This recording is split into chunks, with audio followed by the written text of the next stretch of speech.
Irmãos e irmãs, hoje falaremos um pouco sobre a novela e as consequências na vida da sociedade de hoje. Um dos pontos que a gente deve ter bem claro é que a intenção não é falar da novela em si, porque a novela em si deveria ser uma arte, aquilo que até constrói uma sociedade, mas infelizmente hoje tem sido usada como ferramenta de destruição para ideologias como ideologias espíritas, maçônicas, satânicas, ateias.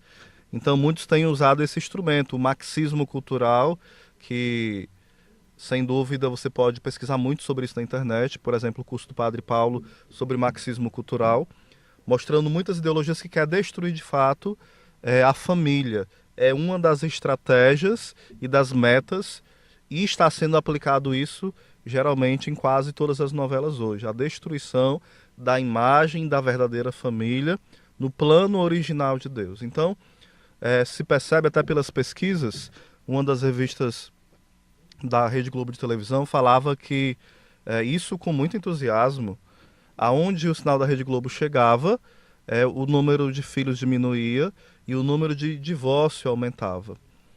E nós podemos perceber que isso é claro mesmo. A revista, que é da própria rede de televisão, ia falando isso. E o jornalista muito feliz com essa notícia, parecendo ser notícia boa. Então, qual a grande dificuldade nós aderirmos como católicos às novelas? Primeiro, as intenções são más e as ações também. Você sempre vê na novela distorções, sempre que se coloca um padre, o padre ele é um bebarrão, um alcoólatra, um sem vergonha, ou ele é um mulherengo, ou ele é homossexual, sempre denegrindo a imagem do padre. Ou ele é alguém que pega o dinheiro dos outros, ele é encrenqueiro, é destrambelhado, para manchar a figura do padre da igreja. Quando se coloca uma menina virgem, parece que a virgindade é uma desgraça, é algo ruim, é algo que é vergonhoso. Então já teve-se novelas que abordou esse tema e parecia que a virgindade era uma maldição. E se colocava isso de forma engraçada, cômica, para disfarçar, mas na intenção de falar que a virgindade, de fato, é um tabu, é algo feio. Então, se antes as pessoas tinham vergonha de falar que tinham perdido a virgindade, hoje acontece o contrário, pela influência da mídia. Claro que não é só isso, tem outros fatores, mas isso também ajuda. Uma outra questão também que tem se propagado muito é a ideologia gay, que é diferente do homossexual. Existe pessoas que têm uma indústria que trabalha e lucra com o mercado gay e que nem são homossexuais, apenas até usam e manipulam esse nome para ganhar dinheiro. São o que nós chamamos, ouvimos comumente chamar as minorias, as massas das minorias. O que acontece muito é que muitas vezes, por exemplo, programas de humor, filmes, novelas da Rede Globo, também de outros canais, como até mesmo a Record, vão abordando esses temas, mas de modo especial a Rede Globo de televisão, e colocando como se fosse muito normal, muito comum, um novo modelo para a sociedade de família. Ou seja, qual é o novo modelo? Mãe solteira. Aqui não é uma crítica, porque acontece mesmo, infelizmente. Acontece esses imprevistos no relacionamento. Mas vai colocando como um modelo normal. A pessoa pode ser solteira e ser mãe tranquilamente, pode projetar isso para sua vida. A pessoa pode namorar com outro homem porque não tem problema, porque existe o amor. A pessoa pode namorar com outra mulher, mesmo sendo mulher, porque não há problema. A grande questão é o amor.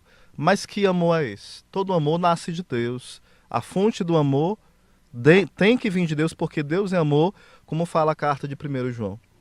E se aquele que não ama não conhece a Deus, porque Deus é amor. Então a Bíblia é muito clara quando ela vai colocando lá em Romanos, você pode ler o capítulo 1 inteiro, capítulo 2, mas de modo especial o capítulo 1, que vai condenando todas as aberrações contra a sexualidade. Não só o homossexualismo, mas o adultério, o sexo anal, o sexo oral, até mesmo entre pessoas de sexo diferente, o sexo heterossexual.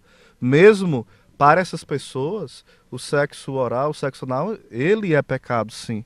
E o que é pecado, senão a destruição do homem e da mulher? Pecado, sempre eu digo, pecado não é tipo assim, Deus estava com enxaqueca, dor de barriga, mal-humorado e falou, isso é pecado agora e acabou a história. Isso é pecado e pronto, eu decidi. Não. O pecado é todas as vezes que nós fugimos do plano original de Deus. quando nós buscamos a felicidade aonde ela não existe, como fala São João Paulo II. Bento XVI também falava que hoje o maior pecado é não saber a gravidade do pecado. Então, aqui não é uma questão de lei moralista, não. A moral católica é uma moral inteligente, aonde você pode perguntar para várias pessoas, como eu acompanho muitas pessoas já há muitos anos, no sentido de aconselhar, eu nunca recebi alguém dizendo que era infeliz porque vivia a virgindade, a castidade. Nunca acompanhei alguém que falava que era feliz porque era fiel à esposa, porque vivia sua sexualidade de forma ordenada. Mas já vi muitas pessoas destruídas, acabadas, infelizes, cheias de angústia porque caíram na prática homossexual, no adultério, em ficar com um e com o outro, praticando o sexo de uma forma diferente, fora do plano de Deus, e muitos chegaram acabados. Pessoas que se escravizaram e pareciam que não eram mais gente, porque acabaram chegando no nível tão baixo que só o prazer importava e a pessoa nem prazer mais sentia. Então eu posso testemunhar porque eu acompanho casos muito claros sobre isso, tanto de homens como de mulheres, no aconselhamento. E dia a dia, pelo trabalho que a gente vai exercendo na mídia, vai ter esse contato muito grande com as famílias, com os jovens. Então a televisão vai passando isso. Ela coloca primeiro ela coloca um assunto polêmico, aí todo mundo fica, como é que pode um beijo do homem com homem? E vai colocando, e depois coloca mulher com mulher. Aí fica uma polêmica. Depois a polêmica ela começa a ser discutida. Aí a polêmica vai diminuindo e alguns já vão começando a achar normal. Com o passar do tempo, aquilo que parecia anormal, diferente, esquisito, fora da vontade de Deus, fora de uma sociedade padrão, as pessoas começam a fazer o quê? Achar que é normal. E o anormal é quem discorda daquilo. E as pessoas não sabem diferenciar de forma nenhuma o que é preconceito, o que é verdade e o que é conceito.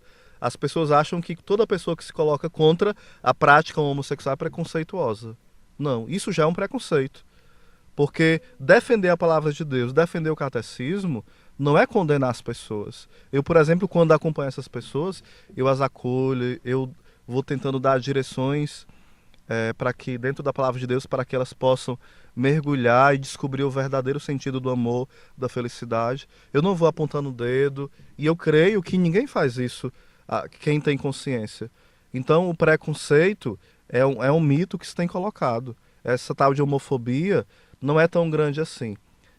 A homofobia existe? Existe. Mas o que existe dentro da igreja não é homofobia. Então as novelas vão tentando colocar o homossexual como vítima, ou então como aquele que está acima dos outros. Uma visão errada. Ou então nos programas de humores, todo programa de humor tem que ter vários homossexuais. Por quê? Quer se tornar isso um assunto normal e ai de quem não concordar. Pode receber processo, pode às vezes ser criticado, pode ser excluído do grupo de amigos. Então é tabu, é tapado, é quadrado, é qualquer coisa. Menos inteligente quem vai contra essa onda, que essa onda é a minoria. Se você perguntar, fizer uma pesquisa para as famílias, não pense que as famílias concordam, discordam. Infelizmente, as novelas têm incentivado muito isso. Tem incentivado também o sexo antes do casamento, tem incentivado o divórcio. E quando nós damos audiência a essas novelas, nós estamos indo contra os valores cristãos. Porque quando eu dou audiência a uma novela dessa, estou dizendo, eu confirmo isso, eu acredito. Às vezes eu escuto pessoas falarem, José, mas eu escuto, eu assisto, mas eu não pratico, eu não vou imitar. Porém, quando você dá audiência, você está aplaudindo e dizendo que concorda. Porque existe um sistema hoje que aponta o pico de audiência. Existe há muito tempo. Mas vai apontando o nível de aprovação. E se alguém assiste, está aprovando.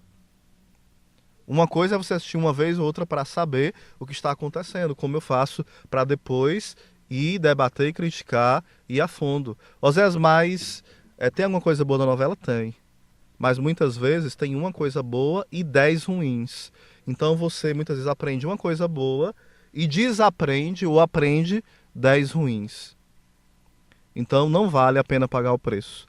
Lá em 1 Timóteo, o capítulo 4, versículo 1, vai falando dos impostores, daqueles que pregarão uma falsa doutrina, doutrinas diabólicas. Infelizmente hoje é o que acontece nas novelas. Se propaga muito o espiritismo, novelas que propagam da forma muito clara, descarada o espiritismo. E as pessoas vão acreditando em alma gêmea, em reencarnação, em tudo que é contra a fé católica e se dizem católicos. Então, quando nós apoiamos tudo isso, é sinal que nós temos um não esclarecimento da fé, ou nós não temos a consciência da seriedade. Então é muito feio para nós e é incoerente dizer que eu sou católico e sou noveleiro. É incoerente mesmo. Porque nós gastamos 1 hora, 2, 3 ou 4 assistindo novela, enquanto nós não gastamos 1 hora ou 2 para adorar o Santíssimo Sacramento, rezar o rosário, visitar os doentes, rezar pelos presos, evangelizar, ir para a missa, servir no ministério, fazer N coisas, um curso, porque nós estamos aonde? Diante da novela. Então a novela, eu até brinco às vezes, é nó, amarração e vela. Você se amarra e se queima com ela. Então muitas vezes nós estamos nessa, de viver escravos e dizendo que não, é igual a pessoa que é bêbada, chega bêbado em casa, a esposa, você já foi beber de novo? A pessoa fala, não tô bêbado não, a pessoa morto de bêbado. E às vezes acontece isso conosco. Nós estamos embriagados com o sistema das novelas e nós dizemos que não, a gente assiste por esporte. Há pessoas que dizem que assiste às vezes, mas sabe do primeiro capítulo até o último e não perde nenhum. E sem dúvida, há famílias que se separam por conta disso. Tipo assim, é uma televisão no quarto, outra na sala, e as pessoas vão se dividindo para assistir a novela. Hoje o centro da casa não é mais a mesa, é a televisão. Então vai perdendo o sentido do espiritual. Devemos ter cuidado com isso. Isso é um grande projeto da nova era, que eu vou falar em outro momento sobre a nova era, sobre falsas doutrinas sobre a nova era. É um perigo. Tanto através de filmes, de novelas, de músicas, nós temos hoje que lutar pela família. E uma das formas de lutar pela família é dizendo, a minha família não assiste novela a partir de hoje. É um sacrifício de amor por Jesus.